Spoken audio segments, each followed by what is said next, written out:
도 육신적인 질병으로 어려움을 당하신 성도님들이 있었지만 하나님께서 회복시켜 주셔서 감사합니다. 여전히 함께 참여하지 못하시는 성도님들 계신데 기억하시면서 계속 기도해 주시면 좋겠습니다. 브라가 찬양돼서 하나님께 찬양으로 영광드리겠습니다.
월드컵이 진행되고 있는데 축구 좋아하시는 분들 밤을 새워야 되는 괴로운 일이 일어나는 것 같습니다. 다행히 보니까 16강은 아침 6시더라고요. 여기 시간. 어떠세요? 대한민국이 이기니까 기분이 좋으십니까? 네. 오늘 호주 졌습니다. 저는 대한민국 사람이고 우리 성도들 많은 분들은 호주 사람이니까 대한민국 이겼다 기뻐하실 이유가 없습니다. 이제부터는 16강이 결정이 되고 토너먼트가 시작되잖아요. 한 번 시합에서 끝납니다. 승부가. 그래서 지면 떨어집니다. 이겨야 올라갑니다. 물론 연장전까지 승부를 보기 위해서 가고 또 연장전에서도 승부가 안 나면 또 승부차기를 해가지고 반드시 누가 이기고 지는지가 결판이 나는 그런 게임입니다. 16강 결정될 때까지는 리그전이었죠. 저는 리그전이 더 좋은 것 같아요. 한 번 져도 다시 만회할 수 있는 기회가 있기 때문에 그렇습니다.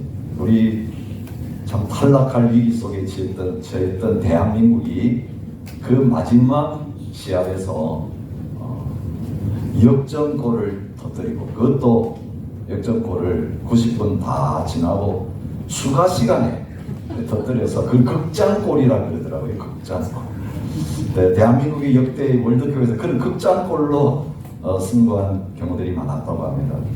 응원하시는 분, 관전하시는 분은 그게 제일 신납니다. 마지막 순간까지 참 긴장을 풀지 못하다가 그 마지막 순간 짜릿하게 역전했을 때 얼마나 기분이 좋은지 모르겠어요. 저는 안 봤습니다. 죄송하지만. 근데 여러분, 우리의 남은 인생이 야구로 치면 9회 말 역전 일어나면서 승부를 뒤집듯이 또 이번에 대한민국에서처럼 우리의 남은 마지막 순간에 하나님께서 허락하시는 역전을 경험하는 저와 여러분이 되실 수 있기 바랍니다. 이제까지 졌어도 괜찮습니다. 점수 좀 까먹었어도 괜찮습니다. 헛발질 많이 했어도 괜찮습니다. 헛스윙 많이 했어도 괜찮습니다. 헛밥 많이 날렸어도 괜찮습니다. 그리스도 안에 있으면 하나님께서 뒤집으십니다. 하나님께서 승리하게 하십니다.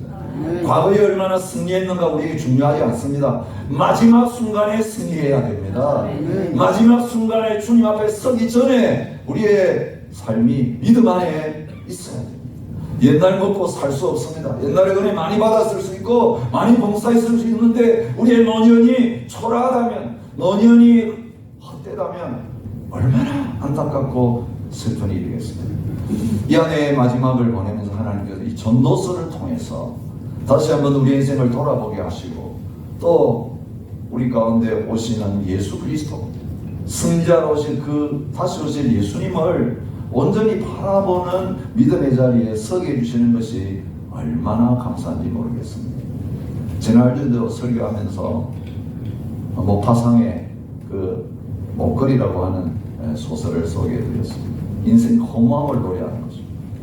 인생의 노년의 허무함을 알려주는 소설이 또 있습니다. 한국 사람이 쓴 소설을 하나 소개하면서 말씀을 전하려고 합니다. 옛날에는 짧기 때문에 그 내용이 우리 교과서에도 실렸던 적이 있습니다.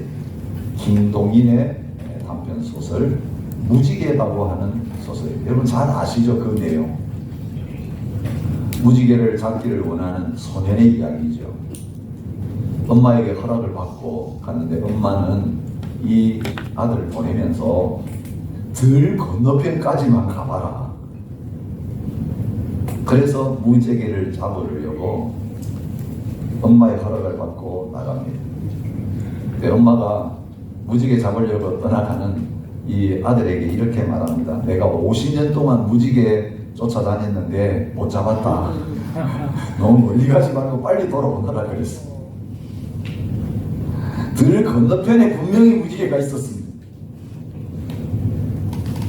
거기 가니까 바로 또 앞으로 옮겨갔습니다.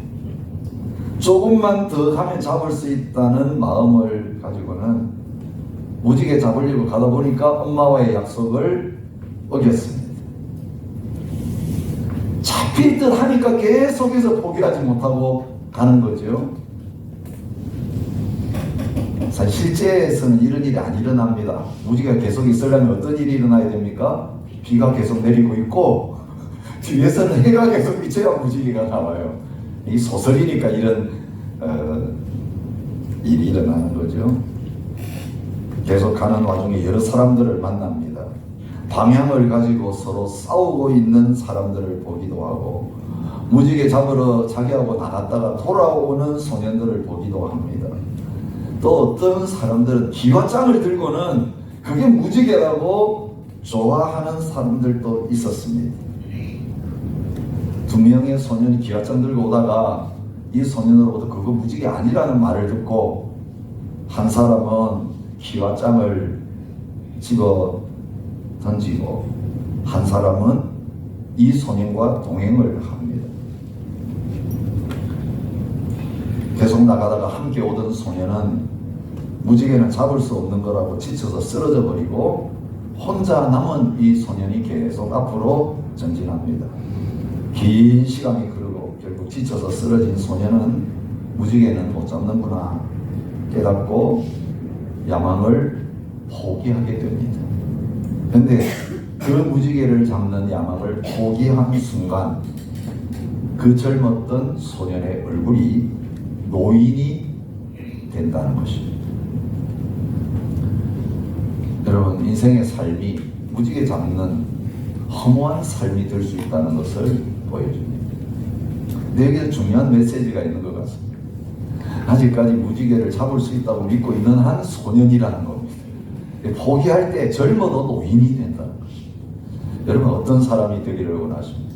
여러분, 이 세상에서는 잡으려고 하는 그 무지개를 잡지 못한 노인이라 할지라도, 실패자라 할지라도 이제 예수 그리스도 안에서 갈렙이 되어서 하나님이 분명히 보여주시는 언약의 무지개, 여러분, 이 모든 세계 마지막에 말세의 징조들이 일어나면서 모두가 절망하고 포기하는 가운데 너에게 다시는 홍수가 일어나지 않는다, 다시는 심판하지 않는다고 하면서 홍수가 내리는 그 비가 쏟아질 때 그 비 한가운데 주신 그 무지개 붙들고 바라보면서 영적인 청년의 삶을 주님 앞에 설 때까지, 주님 오실 때까지 살아가는 저와 여러분이 되실 수 있기를 바랍니다. 아멘. 여러분, 노년의 솔로몬은 바로 이 세상에서 자기가 잡으려고 했던 무지개는 잡지 못했지만 참으로 잡아야 될 진정한 무지개가 무엇인지를 전도서를 통해 보여주고 있습니다.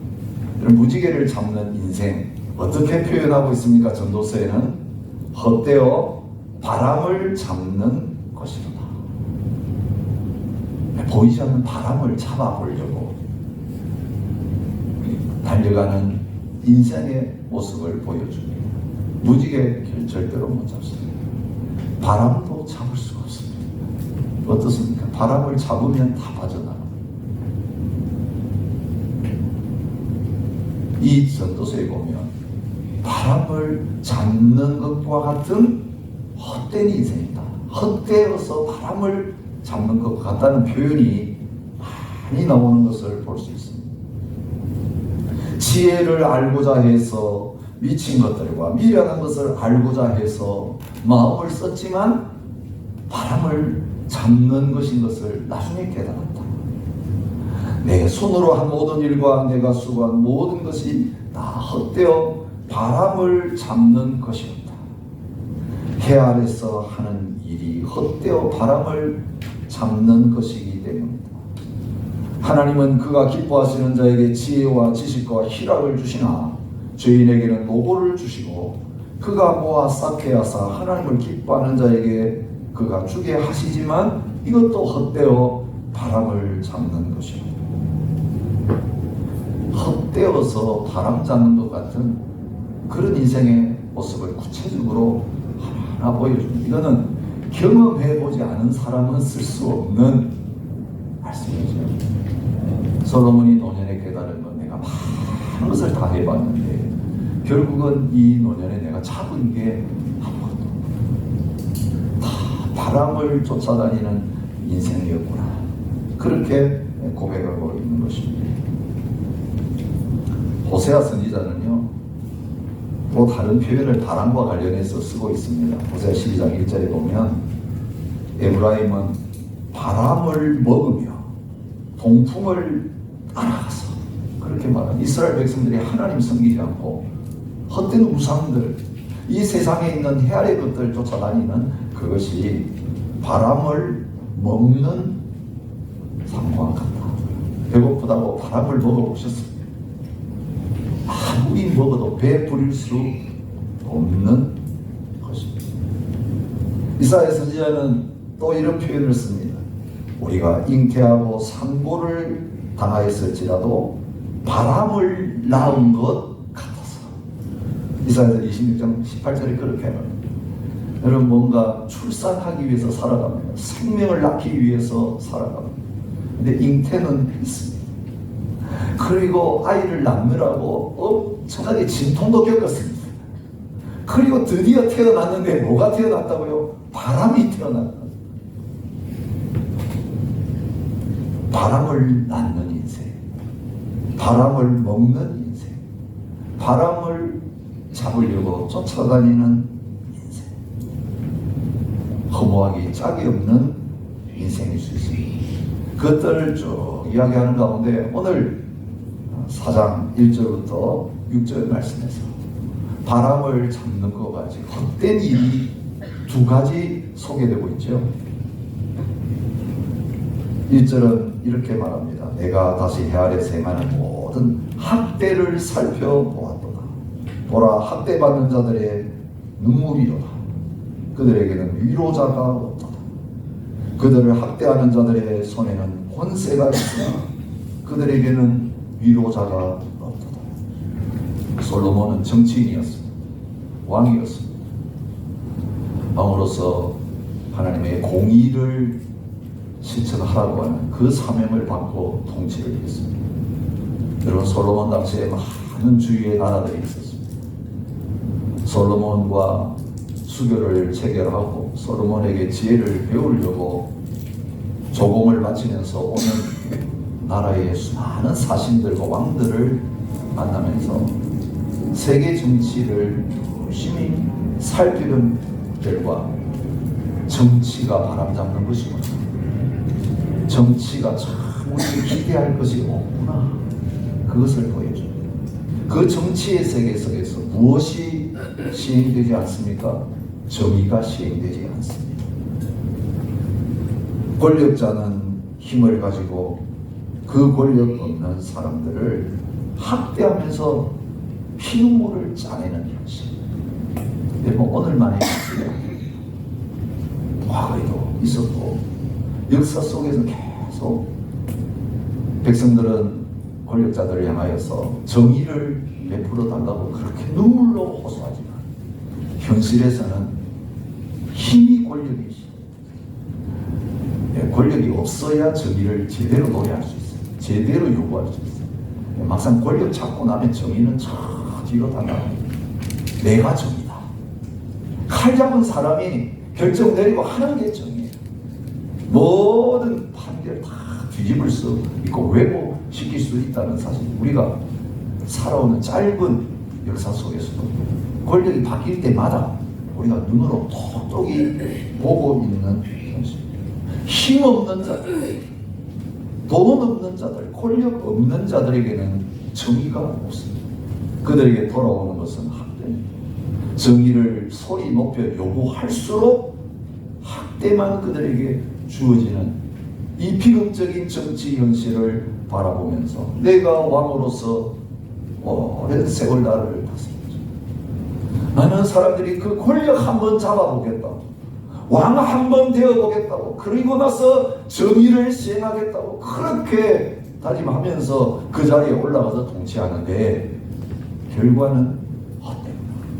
바람을 잡는 것이구나. 이런 결론을 내리고 있는 것을 봅니다. 정치에 목숨 걸지 마시기 바랍니다.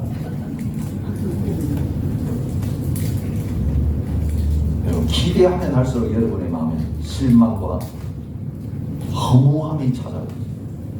아무도 믿을 사람은 없다. 예, 하나님께서 해 아래에서 일어나는 모든 현실이 그렇다는 것을 정치를 통해서 똑똑하게 보여주시고 계십니다.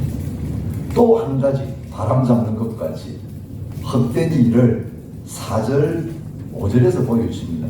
뭐가 바람잡는 것과 헛된 것입니까?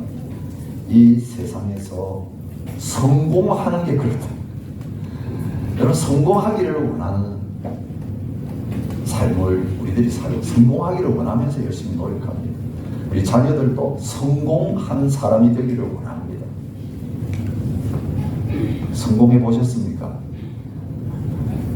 나는 성공한 인생을 살았다. 이 세상에서 그렇게 당당하게 이야기하실 수 있겠습니까?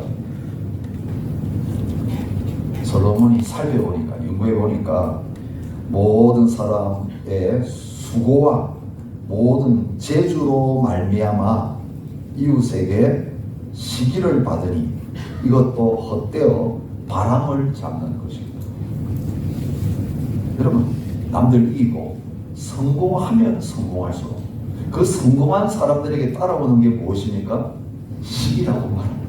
시기와 질투와 공격이 있다. 차라리 아무것도 안 가지고 있으면요, 아무도 시기하지 않습니다. 여러분, 시기 안 당하고 사시는 분 계십니까? 여러분, 행복한 사람입니다. 나는 얼굴도 못생겼어요.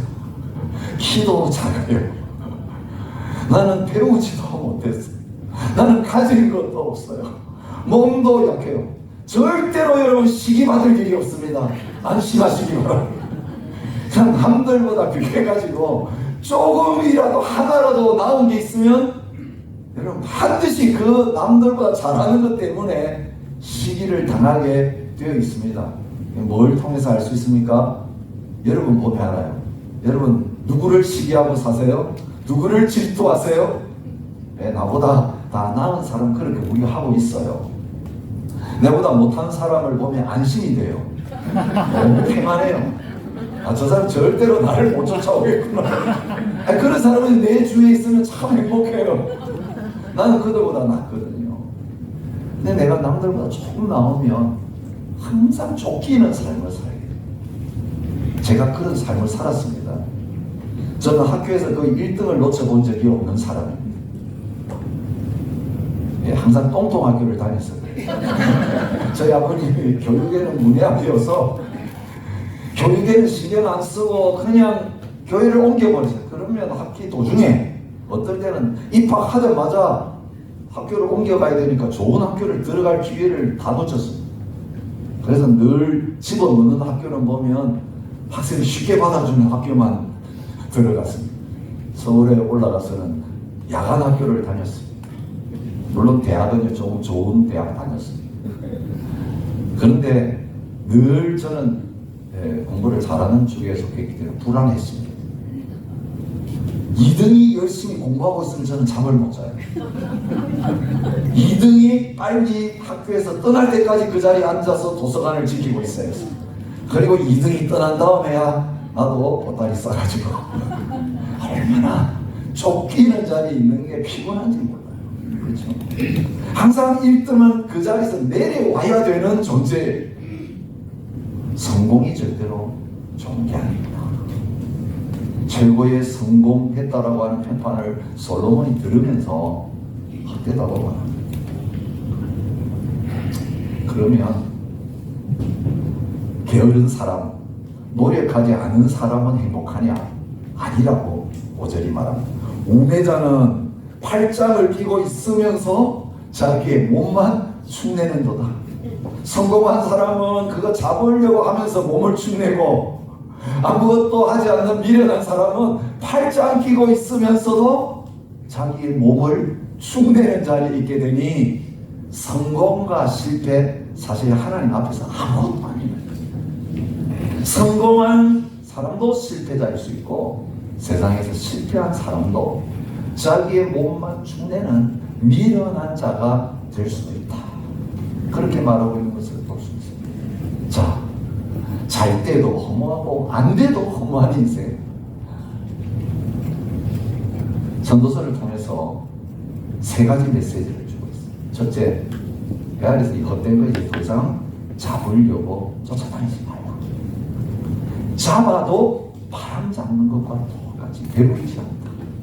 만족이 없다. 이런 성경 말씀이 계속 일관되게 우리에게 주시는 메시지입니다.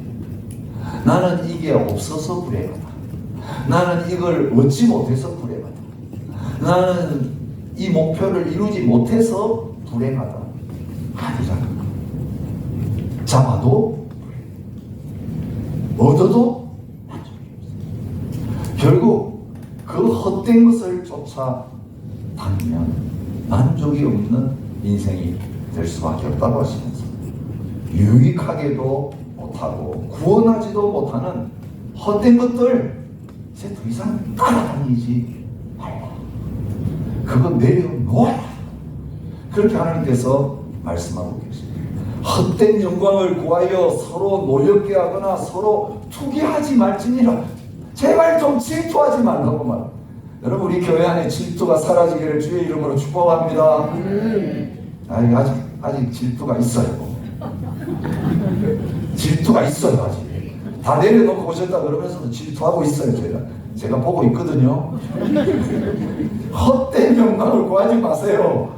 이미 우리는 영광 다 받은 사람이에요. 최고의 자리에 하나님이 아무것도 안 했는데 올려놓으셨으니까 질투할 게 아무것도 없어요. 최고의 자리에 우리가 서 있을지, 하나님 이제는 질투하시기가 나에게 사라졌습니다. 그렇게 고백할 수 있는 저와 여러분이 되실 수 있기를 바랍니다. 오늘 말씀했어요. 더 좋은 것을 추구하라 말하고, 바람 잡는 거 따라다니지 말고 더 나은 편을 선택해라. 이 비교해서 더 좋다, 그런 표현을 쓰고 있죠.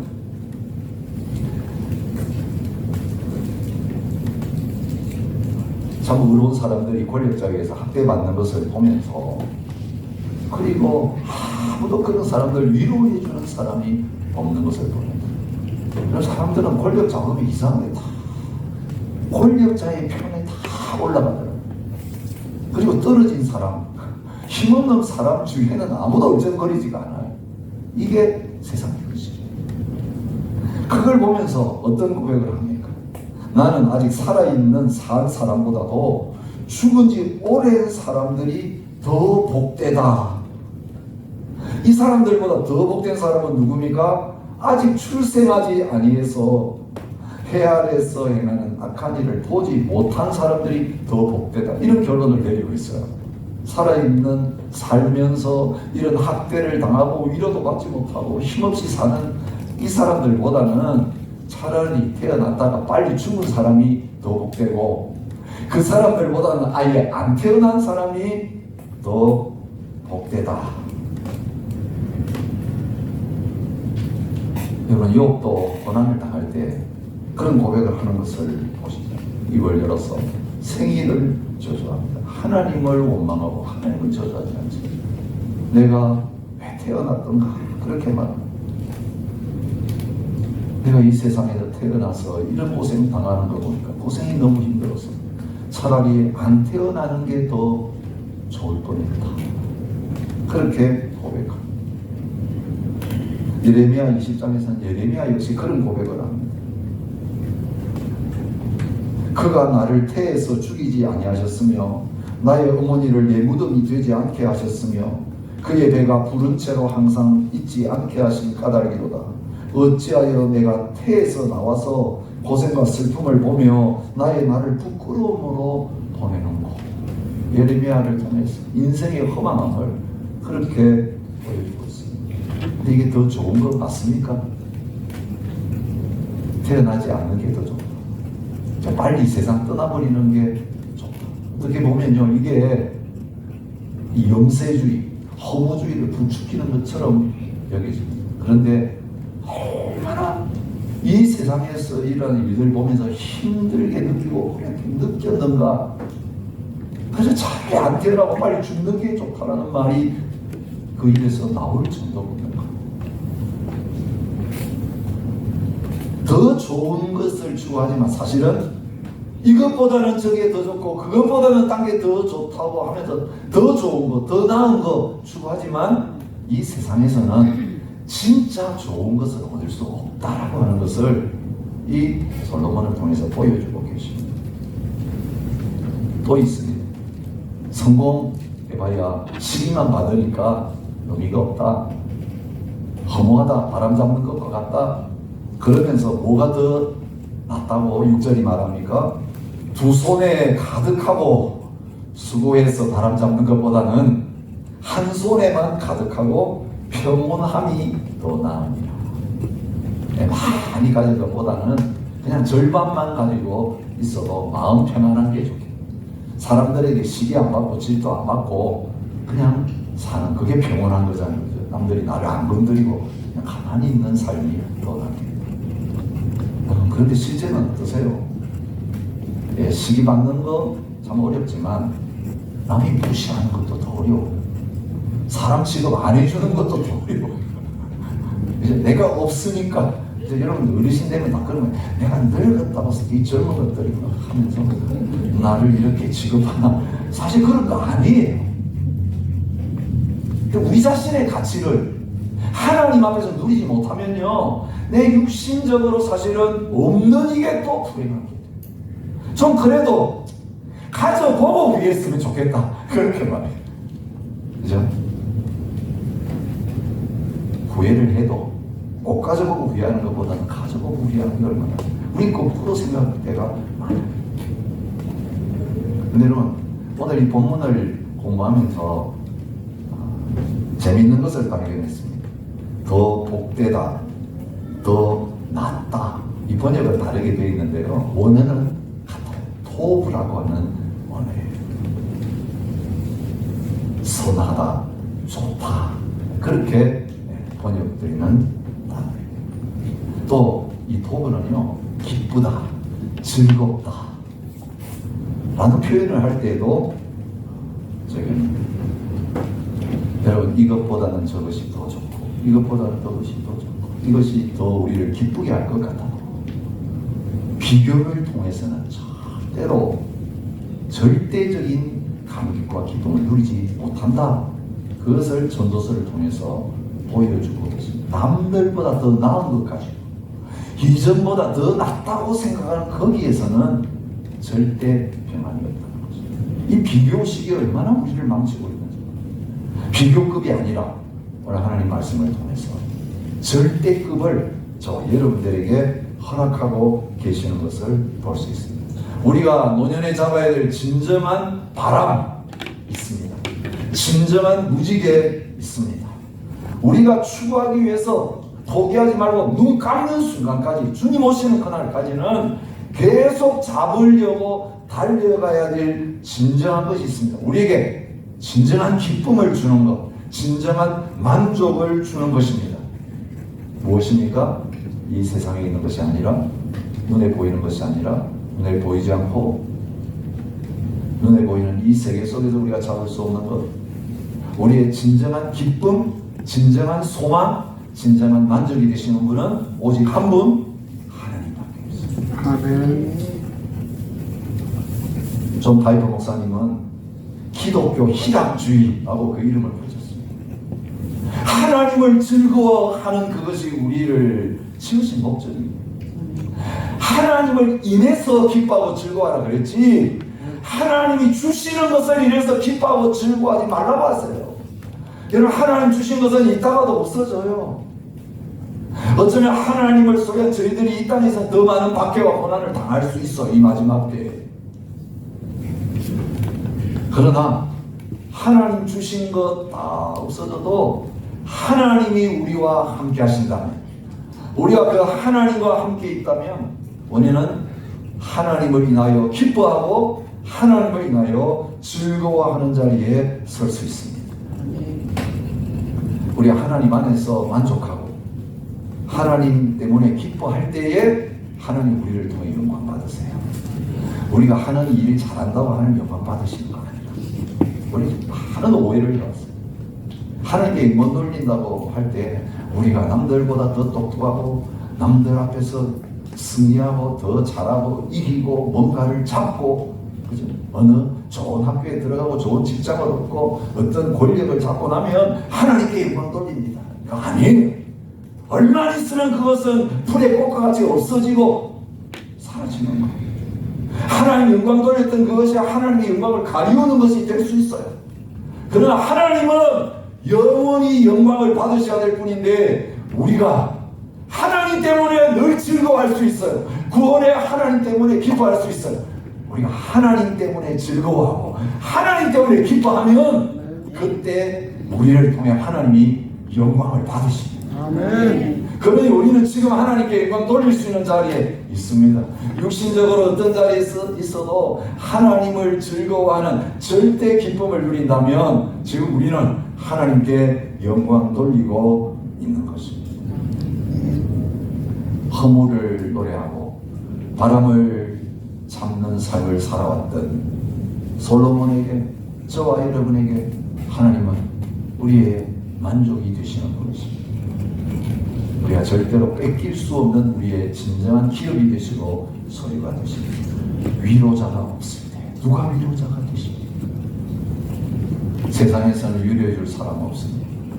위로는커녕 여러분 솔직히 나를 제대로 이해해 줄 사람이 없어요. 가까이 평생을 같이 사는 부부도요, 나를 잘 모르는 경우가 너무 많아요. 그죠? 이 사람 나를 몰라도 너무 모르네. 그렇게 느끼는 경우들이 많아요. 사람은 우리를 몰라요. 근데 우리를 나보다 더 잘 아시고 이해해 주시는 분이 하나님이세요. 하나님 우리를 만드신 분이에요. 생각을 하시는 분이에요. 말하지 않아도 우리의 마음 깊은 곳을 헤아리시는 분이세요. 그런데 잘 아시면서 야단치지 않으시고 우리를 위로해 주시는 하나님이세요. 이게 얼마나 놀라운 거예요. 사람들 우리 제대로 알면 다 떠나갈 수밖에 없어요. 제대로 몰라서 그래도 옆에 붙어있죠. 하나님은 우리를 가장 잘 아시면서 연약한 우리, 넘어지는 우리, 세상에서는 박해받는 우리, 하나님이 위로자가 되시기로 결정하시고 우리 곁을 떠나지 아니하고 위로해 주십니다. 그래서 시편 저자는 이렇게 고백합니다. 여호와여 주는 나를 돕고 위로하시는 이십니다. 이사야 선지자도 그렇게 고백합니다. 너희를 위로하는 자는 나 곧 아니라. 하나님 얼마나 강조하십니다. 너희를 위로하는 자는 나 바로 나다. 다른 거 아니다. 여러분 위로자 되시는 그 하나님을 바라보시기를 바랍니다. 그 위로자를 이 세상에 보내셔서 우리 곁에 있게 하셨습니다. 예수님이십니다. 여러분 그 위로자라고 하는 그 뜻의 인물이 파라클리토스, 보혜사라고 하는 사람. 보혜사, 옆에서 위로해 주시는 분. 예수님의 몸을 입고 우리 옆에서 우리를 변호하시고 우리를 위로하시는 보혜사가 되셨고, 주님 떠나시면서 성령님을 우리의 위로자 파라클레이토스, 보혜사로 보내주십니다. 여러분 우리 안에 위로자가 계십니다. 그 위로자 되신 하나님 추구하며 달려가는 저와 여러분이 되실 수 있기를 축복합니다. 아멘. 그런데 여러분 성경에는 참 놀라운 표현이 있어요. 바람과 똑같은 뜻의 단어가 있어요. 바람, 그죠? 바람을 잡는 것처럼 헛되다. 근데 바람이라고 하는 단어를 사용하시는 분이 계세요. 누구세요? 성령님이세요. 우리 안에 오시면 성령의 이름은 바람이세요. 이 바람은 헛되지 않은 바람. 우리 안에 들어오셔서 떠나지 않으시는 하나님의 바람. 성령님을 구하시고 우리 안에 가시는 성령님을 붙잡고 살아가는 저와 여러분이 되실 수 있기를 바랍니다. 아멘. 여러분 예수 그리스도 안에서 저와 여러분에게 이 놀라운 만족과 기쁨을 허락해 주셨습니다. 바울은 한평생 내가 그리스도께 붙잡힌 것 같습니다. 주님이 나의 보화가 되시고 가장 고상하고 귀한 것이 되시기에 나는 그분을 잡으려고 달려갑니다. 아직 잡은 줄로 여기지 않고, 여러분 죽으려 나도 눈앞에 두고 있습니다. 그런데 난 아직 잡은 줄로 여기지 않고 그 편대를 향하여 달려가고, 여러분 그 예수님만이 나의 전부이십니다. 예수님이 나의 만족이십니다. 예수님이 나의 진정한 기쁨이십니다. 이 믿음 가지고 주님을 향하여 달려가고 성령님을 붙잡고 달려가고 하나님의 놀라운 은혜와 사랑과 위로를 붙들고 달려가는 저와 여러분이 되실 수 있기를 주님의 이름으로 축복합니다. 아멘. 저와 여러분 존귀한 존재들입니다. 아멘. 예수님의 이름으로 부름받는 존재들입니다. 아멘. 이런 예화가 있습니다. 프랑스 관광을 갔던 사람이 골동품 가게에 들렸다가 값진 진주 목걸이를 발견했습니다. 약간 비싸다 싶어서 $500를 주고 샀습니다.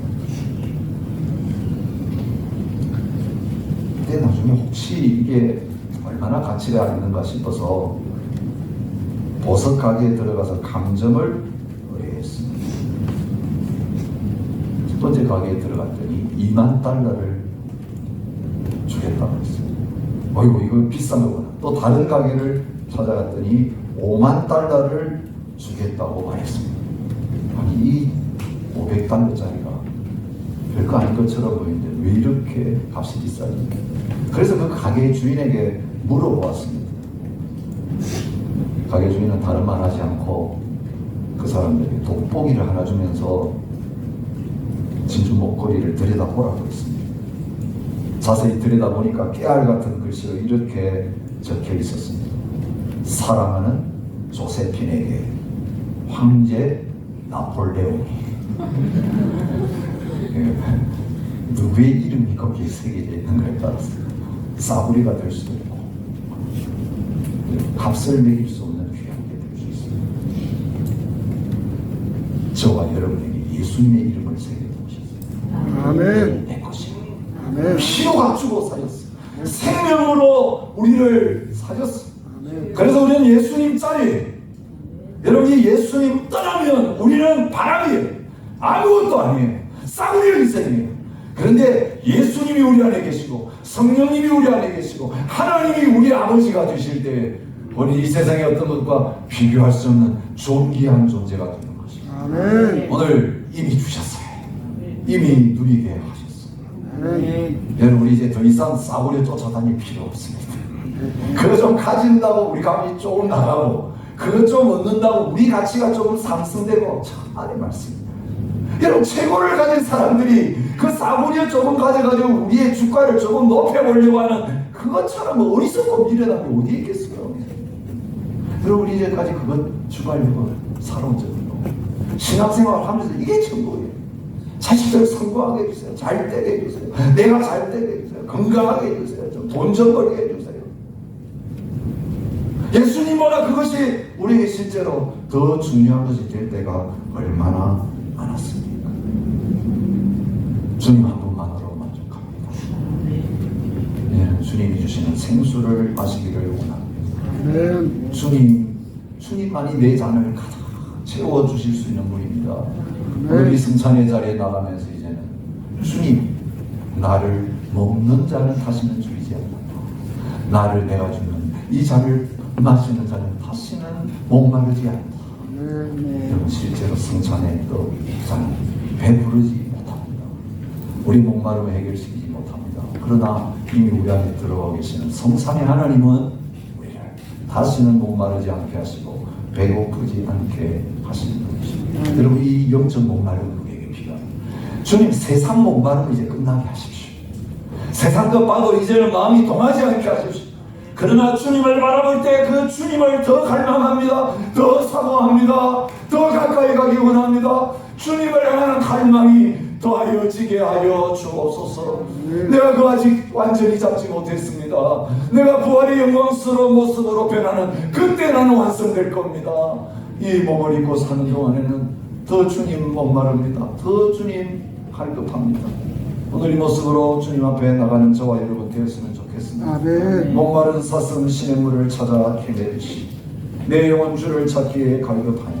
오 주 예수께서 잡히시던 밤에 떡을 가지사 축사하시고 떼어 이르시되 이것은 너희를 위하는 내 몸이니 이것을 행하여 나를 기념하라 하시고 기도하겠습니다. 주님, 주님의 몸을 우리 살리려고 우리의 영의 양식으로 내주셔서 감사합니다. 아멘. 이제는 우리 안에 성령으로 거하시면서 이 죽을 몸을 주님의 도구로 만들어 주셔서 감사합니다. 아멘. 성전으로 만들어 주셔서 감사합니다. 아멘. 남은 삶에는 주님이 원하시는 그 뜻을 이루어드리는 도구로 살아갈 수 있도록 저희 몸을 사용하여 주옵소서. 아멘. 우리가 누구의 소유인지, 우리 안에 누가 주인으로 거하고 계시는지 다시 이 성찬식을 통하여 확인하는 시간 되게 하여 주옵소서. 아멘. 예수님의 이름으로 기도합니다. 이제 첫 번째 비닐 껍질을 벗기셔서 떡을 취하십니다.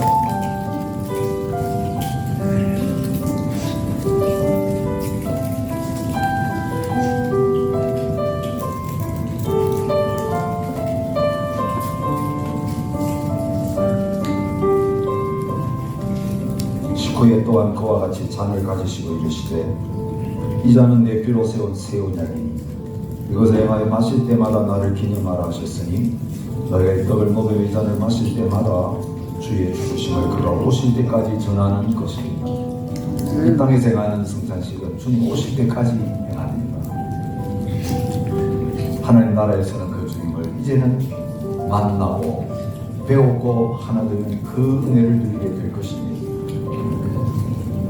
주님이 땅에 있는 동안 우리의 삶이 증명되기 원합니다. 우리의 삶이 주님 우리 안에 거하시는 것 보여주는 증거가 되기 원합니다. 아멘. 무지개보다 더 놀라운 피로 맺어주신 그 언약을 기억하며 붙잡습니다. 우리 비록 부족하고 악해도 주님 안에서 의롭다함을 받았고 하나님의 자녀입니다.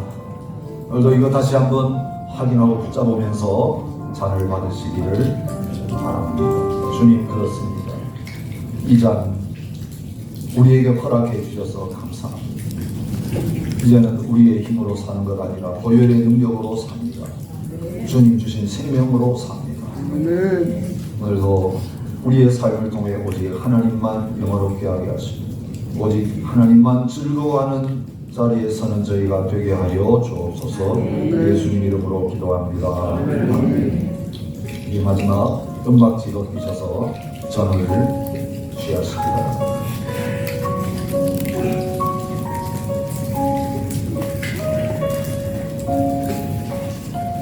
이제는 됐다 만족할 만큼 이 세상에서 주시지 않은 것을 감사합니다. 우리가 추구하던 모든 것들이 헛되게 만들어 주셔서 감사합니다. 그래서 그 빈자리에 주님으로 온전히 채울 수 있게 해주시니 감사합니다. 이제는 뺏기지 않는 영원한 것을 허락해 주셔서 감사합니다. 그러니 하나님 우리에게 주신 모든 것들이 이제는 아까워하지 아니하고 주님의 나라와 의를 위해서 주님 원하시면 마음껏 흘려보내며 드리며 살아가는 인생이 되게 하여 주옵소서. 비오면 비올수록 채워지는 놀라운 은혜의 감격을 누리는 인생이 되게 하여 주옵소서. 이 믿음으로 드린 예물을 받으시고 이 믿음으로 드린 우리 자신을 제물로 받아주셨습니다. 다 달아 없어질 때까지 마음껏 부리시며 사용하여 주옵소서. 우리의 영원한 만족이요 기쁨이 되시는 예수 그리스도의 은혜와 아버지 하나님의 놀라우신 사랑과 우리 안에 거하시는 성령 하나님의 교통하심이 날마다 헛되지 않은 수고, 헛되지 않은 삶의 자리로 예수님 붙들고 나아가는 모든 하나님의 백성들과 주의 몸된 교회 위에 이제로부터 영원히 함께 있을지어다. 아멘. 아멘.